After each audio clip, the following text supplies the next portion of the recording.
سلام بینندگان عزیز. میهمان برنامه امروز ما یکی از مدافعان برجسته حقوق بشر در سطح بین المللی است، خانم اینگرید بتانکور. وی عضو مجلس سنای کلمبیا بوده و در سال 2002 کاندیدای ریاست جمهوری این کشور شد. در فوریه همون سال هین کارزار ریاست جمهوری خانم بتانکور ربوده شد و از اون موقع به مدت 6 سال و نیم در اسارت بود. در اون زمان یک جنبش بزرگ بین المللی به راه افتاد برای آزادی خانم بتانکور.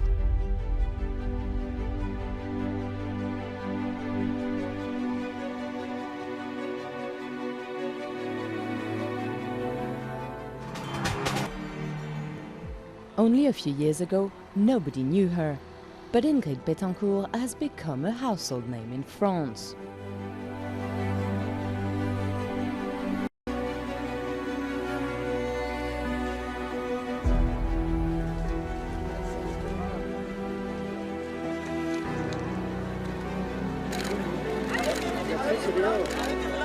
تا اینکه سرانجام در ژوئیه 2008 وی آزاد شد.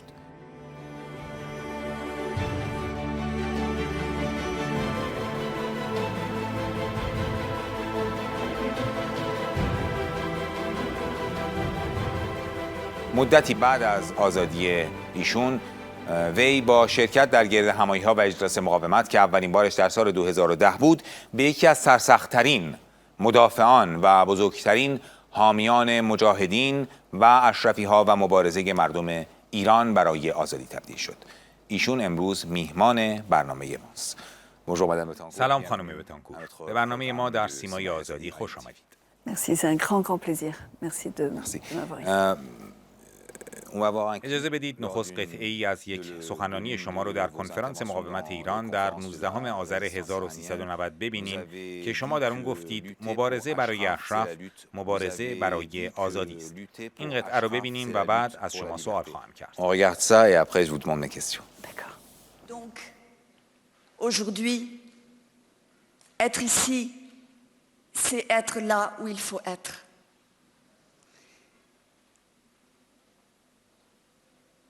Se battre pour Ashraf, c'est se battre pour la liberté. Ashraf est peut-être le seul îlot qui reste d'hommes et de femmes libres dans le continent et dans le sol près d'Iran. Vous êtes ici Iraniens libres, mais en dehors de ce sol, de cette terre que vous aimez, dont vous vous languissez, que vous espérez retrouver un jour. Et c'est vrai que ces hommes et ces femmes d'Ashraf sont cette lumière qui vous représente, sont cet espoir, non pas seulement pour vous, mais pour ce peuple iranien qui est enchaîné en Iran, dans les frontières iraniennes, qui ne peut pas parler, qui ne peut pas s'exprimer. C'était il y a presque 10 ans, décembre 2011, on est en 2022. بیش از 10 سال از اون موقع گذشته. شما از اون وقت در کنار اشرفی‌ها، خانم رجوی و مقاومت ایران و مجاهدین بودید. چه تجربه‌ای در همراهی با این مبارزه برای شما گرانقدرترین بوده؟ Avec vous, je crois que j'ai appris la valeur de la constance, les grandes causes de l'humanité se payent en temps de vie. Parfois, nous n'avons pas conscience de ce que cela veut dire, mais parce que nous voudrions que les choses passent vite et avoir les résultats immédiatement. C'est vrai que dans la jungle, j'ai appris à attendre et j'ai appris à avoir la patience et à avoir l'espoir et ne pas le laisser perdre. Mais moi, c'est 6 ans de captivité. Les Iraniens, c'est 50 ans de captivité.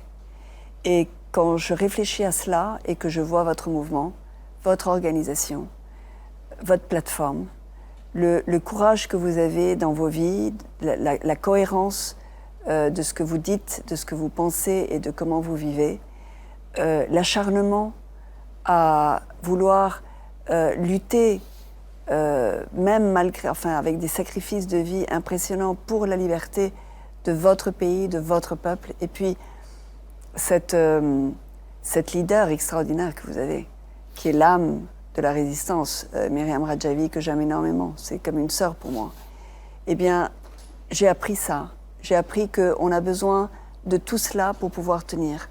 On a besoin des autres, on a besoin d'avoir de l'espoir, avoir la foi, croire que ce qui doit arriver va arriver et que même si on vous dit que non, eh bien on peut vous dire non, plus non, plus non, plus non, et bien à la fin c'est égal oui.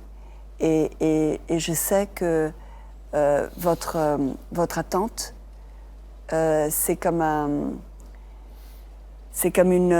un grand trésor dans lequel tous les jours vous mettez les choses les plus précieuses, vos valeurs, vos vies, votre temps, et que cela grandit et c'est ce qui va faire qu'un jour on va réussir à rompre cette dictature néfaste, horrible, qui a séquestré l'Iran. Merci. Merci beaucoup. خیلی ممنون از شما. قطعه دیگه ای رو تماشا کنیم که مربوط به کنفرانس بین المللی پاریس در 7 اردیبهشت 1390 با حضور شماست. این یکی از اولین سخنرانی های شما در جلسات مقاومت بود و الی ویزل فقید هم در اون حضور داشت. بعد از اون درباره سخنانتون از شما سوال خواهم کرد. On regarde le deuxième clip.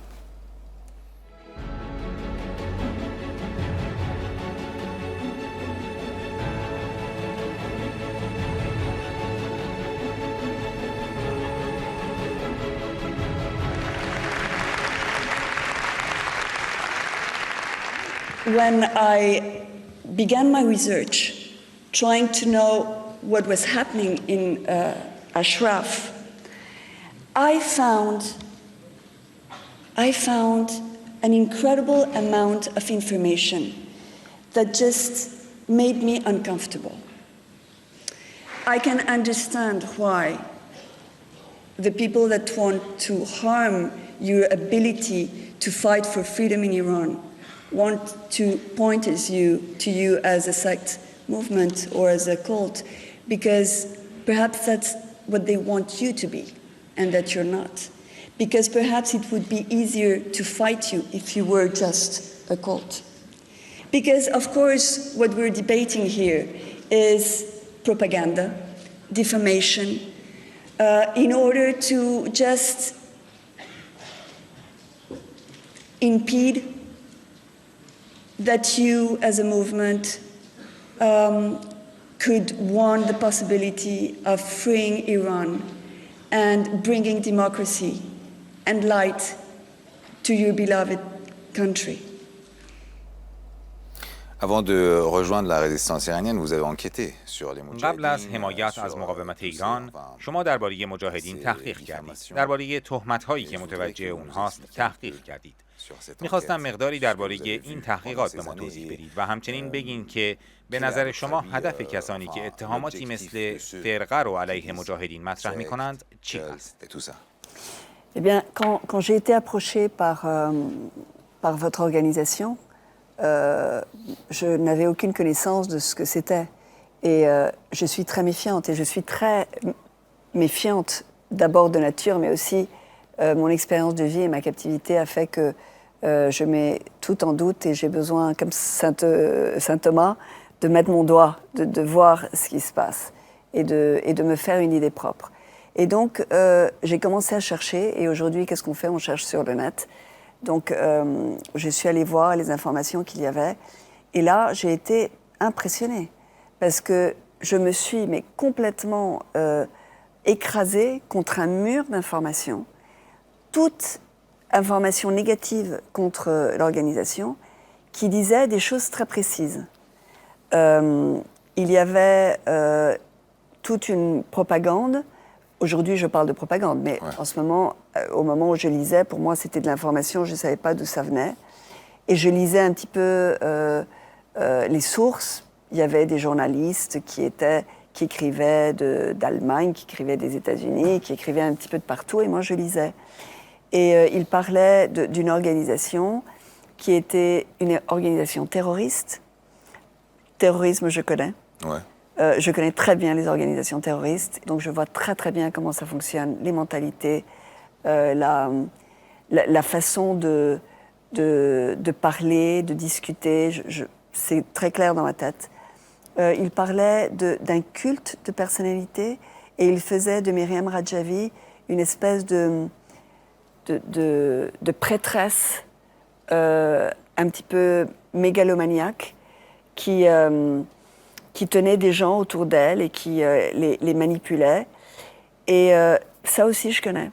Parce que c'est vrai que lorsqu'on est dans des systèmes fermés, dans des organisations qui n'ont pas de contact avec le monde extérieur, il y a une propension à faire du leader un espèce de dieu. Et donc ça, c'est quelque chose que j'ai vu dans la jungle, qui, moi, me surprenait de voir jusqu'à quel point les gens peuvent être complètement mentalement manipulés. Et donc, quand je me suis approchée de l'organisation, j'avais tous ces a priori. Je me disais, bon, je vais voir si c'est des terroristes, je vais voir si c'est un culte, je vais voir si c'est des communistes, parce qu'on disait que vous étiez, que l'organisation était communiste. Marxiste, communiste. Ouais, et donc, ça aussi, je connais. Donc, j'arrive avec ma méfiance et je commence à parler avec les uns, avec les autres. Je parle d'abord avec Myriam Radjavi et je l'observais dans ses mouvements, dans ce qu'elle disait, dans la façon qu'elle avait de se comporter, dans la relation qu'elle avait avec les autres gens autour d'elle. Je voyais qu'il y avait beaucoup de respect, ça sans aucun problème, c'est une leader. Mais je voyais qu'il y avait aussi beaucoup de fraternité. Il y avait quelque chose de différent. Il y avait de la tendresse aussi. Évidemment, avec le barrage de la langue, que je ne comprends pas le farsi, mais je voyais le langage des corps. Et je voyais comment les gens se tenaient. Et je voyais aussi la sympathie qu'il y avait autour, une ambiance, une atmosphère. Voilà, quelque chose qui n'était pas contaminé comme ce que moi j'ai connu dans d'autres organisations où je vois ce que ça peut être que d'être dans une situation de culte où les gens ne parlent pas ce qu'ils veulent, ne disent pas ce qu'ils pensent, ont peur. Tout ça, je regardais. Ensuite, en parlant avec les gens, je voulais comprendre comment se passait cette relation qui, pour moi, n'était pas facile à comprendre, d'être musulman, de s'habiller d'une certaine façon, avec le foulard sur la tête, etc. Et en même temps, de vouloir un pays sécularisé. Comment est-ce que ça fonctionnait dans la tête des femmes en particulier? Et là, j'ai compris plus de nuances. J'ai compris qu'il y avait une certaine forme de combativité, que cette combativité passait aussi par une identité en tant que femme musulmane, qui évidemment prenait à contre-pied les dictates des mollahs. Et que ces femmes qui travaillent dans la résistance iranienne, ce sont des femmes qui peuvent avoir le foulard ou peuvent ne pas l'avoir. Et que finalement, moi je porte ma croix, je suis catholique. Je pense qu'on a besoin de ce genre d'identité. En tant que femme, je l'ai compris, ça m'a paru normal. J'ai pas vu, il n'y avait pas, je n'ai pas senti que c'était extrême. C'était d'abord démocratique. Ça, c'est pour moi très très important. La plateforme que défend Myriam Radjavi, c'est la plateforme que je défends pour moi, pour tous les pays dans lesquels je vis, les pays que j'aime, la France, la Colombie, la France. Je veux une démocratie saine, je ne veux pas de corruption, je ne veux pas d'abus de pouvoir. Et je sais que nous avons besoin d'institutions qui s'équilibrent. On a besoin d'un congrès libre et autonome. On a besoin d'un gouvernement qui gouverne, mais en écoutant les autres, avec un mandat du peuple, mais qui puisse aussi devoir faire voter ces initiatives à travers un congrès qui va être plus spécialisé, qui va débattre. Et puis la justice, l'indépendance de la justice, tout ça j'y crois. Et je vois que chez Myriam, il y a une grande réflexion démocratique, réelle, profonde, acclimatée à la culture iranienne. Parce que, évidemment, nous sommes tous produits de nos cultures. Une démocratie en Amérique latine ne va pas être la même qu'une démocratie en Europe ou une démocratie au Moyen-Orient ou en Iran, puisque c'est très spécial. Donc, j'ai regardé, j'ai écouté, j'ai fait mon investigation et je suis arrivée à la conclusion que, en fait, ces informations qui étaient sur le net étaient tellement ciblées et étaient tellement mensongères et c'était tellement une manipulation de ce que je voyais que je me suis dit non, je crois, j'ai envie d'être avec eux, j'ai envie de me battre avec eux. Parce que moi, je crois en ce que vous... vos drapeaux sont mes drapeaux. Et 10 ans ont passé, ça fait 10 ans que je me bats avec vous, à côté de vous, que je vibre pour l'Iran, que tout ce qui touche l'Iran m'intéresse, que je lis tout ce qui se passe en Iran. Et cette passion que j'ai pour l'Iran, elle fait écho à la passion qu'aujourd'hui j'ai pour l'Ukraine, qui me passionne, je veux tout savoir, je veux tout comprendre, je veux aider, Et c'est la même passion que je sens pour la Colombie. Et je crois aujourd'hui, j'y pensais fortement, en fait, nos luttes sont les mêmes. Et nous avons besoin de nous unir tous dans le monde, sentir que nos combats, votre combat en Iran, c'est mon combat c'est le vôtre. Nous luttons tous pour ce monde que nous voulons voir prospérer, qui est celui de la liberté, de la vérité, de la fraternité aussi. Enfin, c'est très français, égalité, fraternité, liberté, mais c'est parce que je pense qu'il y a beaucoup de sagesse dans cette conception d'une utopie du monde dans laquelle on puisse être frères et sœurs, égales entre nous et libres. Bon, on va parler du rassemblement annuel des... حالا میخوام درباره توطئه تروریستی علیه گردهمایی بزرگ مقاومت در سال 97 صحبت کنیم. شما اونجا در ویلپند بودید و خودتون و بسیاری دیگه از شخصیت‌ها سخنرانی کردید. وقتی بعد از گردهمایی خبر توطئه بمبگذاری رو شنیدید که خوشبختانه خنثی شد، اولین واکنش شما چه بود؟ Quelle a été votre première réaction quand vous avez entendu ça? Alors ma première réaction, ça a été un soulagement de ouf, je l'ai encore échappé belle. Je me suis dit, quand même, avoir survécu les FARC et venir mourir à Villepinte, non. Et après, j'ai senti une grande indignation. J'ai été très indignée. C'est une indignation que je continue à sentir, que je sens en ce moment. Parce que je trouve que c'est indignant que la communauté internationale fasse si peu face à un État terroriste. Ça m'indigne. Quand on a un État terroriste qui, depuis 50 ans, ment au monde entier, sans vergogne, il nous a menti tout le temps. Quand ils disaient qu'ils n'avaient pas de bombe, ils essayaient de la construire. Quand ils ont accepté qu'ils essayaient de la construire, ils ont dit qu'ils négocieraient pour ne pas la construire. Ils ont quand même continué. Enfin, je veux dire, ils mentent tout le temps. Quand ils disent qu'ils ont une démocratie, ce n'est pas vrai. Ils n'ont pas de démocratie. Quand ils disent qu'ils respectent les femmes, c'est pas vrai. Moi, j'ai vu des femmes brûlées à l'acide parce qu'elles se promenaient dans la rue en Iran avec un foulard qui ne couvrait pas assez leurs cheveux. C'est monstrueux d'avoir ces espèces de... C'est un état criminel dans l'essence. Donc, je crois qu'on ne peut pas négocier avec un État comme cela, mais c'est un État terroriste qui peut, sous couvert de fausses accusations, avoir l'impression d'être dans le droit et de respecter l'état de droit. Si nous jouons ce jeu-là, nous nous agenouillons à l'arbitraire et nous sommes en train de nier toutes nos valeurs. Nos valeurs, et je parle des valeurs des démocraties occidentales. Nous ne pouvons pas le faire. Je pense qu'un État comme ça doit être traité comme un État terroriste.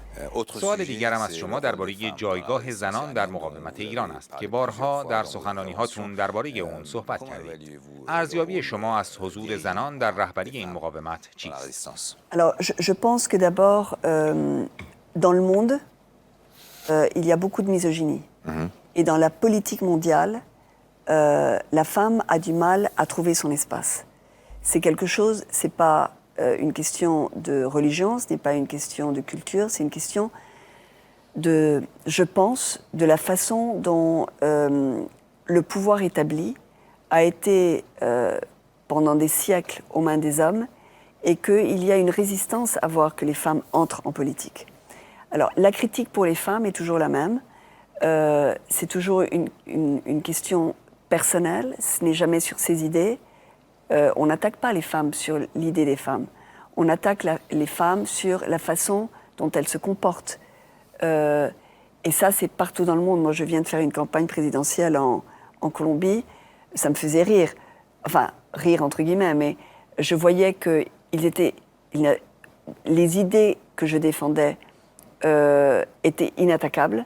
Alors, ils m'attaquaient sur le fait que j'avais vécu en France, ou sur le fait que j'avais une double nationalité, ou sur le fait que je parle d'une façon, ou je m'habille d'une autre façon, etc. Mais c'était jamais sur ma personne politique. Ça, c'est très important. Pourquoi ? Parce que quand je mets en contraste ce qui se passe dans l'organisation de MK, des Moudjahidines, de vous, je vois que ce n'est plus un thème. Les femmes, elles sont dans l'organisation, elles ont un rôle dirigeant, parce qu'elles sont capables, parce qu'elles sont douées, parce qu'elles ont un leadership. Je pense qu'il n'y a pas de guerre de genre, il n'y a pas une guerre entre les hommes et les femmes, mais je pense que les femmes ont une place prédominante et je trouve ça très intéressant.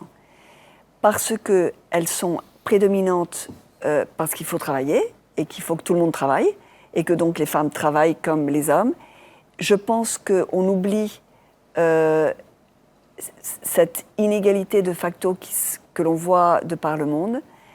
On entre dans cette organisation et on voit que les femmes naturellement ont un leadership, naturellement assument des responsabilités et que pour les hommes, c'est aussi naturel. Et dans un contexte de cette résistance qui est aussi une résistance musulmane, puisque la majorité des personnes qui sont ici sont aussi musulmanes, eh bien, je trouve que ça enlève toute la crédibilité à toutes les critiques que l'on fait, si vous voulez, au terrorisme évidemment iranien, qui lui, il y a deux choses. Un, les Iraniens ont complètement éclipsé la femme. Elle n'existe plus en Iran. Elle n'est plus visible. Mais aussi, c'est un terrorisme qui a été exporté avec la violence, avec la propagande et la désinformation. Et que la réaction en Occident, c'est une réaction de se dire, bon, on va contrer cette culture du terrorisme en attaquant, par exemple, la façon dont la femme s'habille, c'est-à-dire le fait d'être couverte ou ne pas être couverte. Et je pense qu'il y a beaucoup plus de liberté dans cette organisation qu'ailleurs. C'est quelque chose qui, moi, me fait réfléchir. Et je trouve que c'est très, très fort. Cette place de la femme revendique non seulement la liberté des femmes, mais revendique la place de la femme musulmane dans le monde. Je trouve que c'est très, très important. با این اوصاف شما آینده ایران رو چطور می‌بینید؟ L'avenir de l'Iran. L'avenir de l'Iran, c'est l'avenir du changement. L'Iran ne peut pas continuer dans les mains de ces hommes barbus, xénophobe, misogyne, affairiste, très très corrompu, et guerrériste, qui veulent à tout prix la bombe atomique, etc. Je pense que le monde change.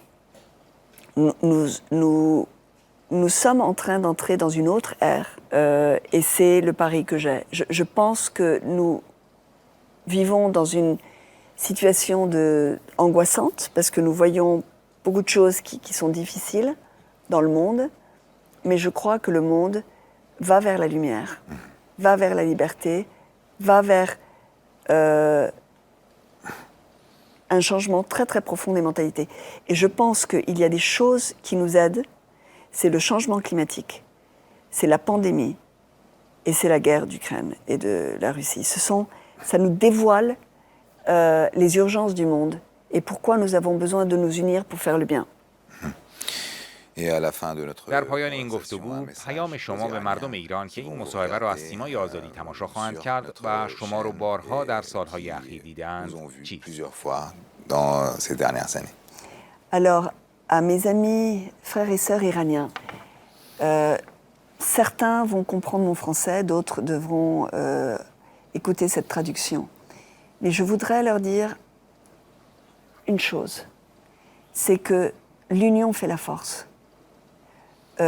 Vous avez aujourd'hui la possibilité de compter avec une résistance qui est organisée, qui est structurée, qui est une plateforme.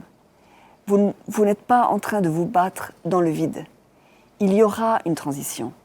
Il y aura la possibilité pour tous les Iraniens de décider dans quelle démocratie ils veulent vivre. Mais pour que cette démocratie naisse, il faut véritablement avoir une victoire politique. Il faut que vous, dans les rues, lorsque vous sortez, lorsque vous courez le risque de vos vies pour votre liberté, celle de vos concitoyens, il faut vous dire qu'il faut unir toutes les forces. Vous avez la possibilité d'avoir une structure, et sans structure, il n'est pas possible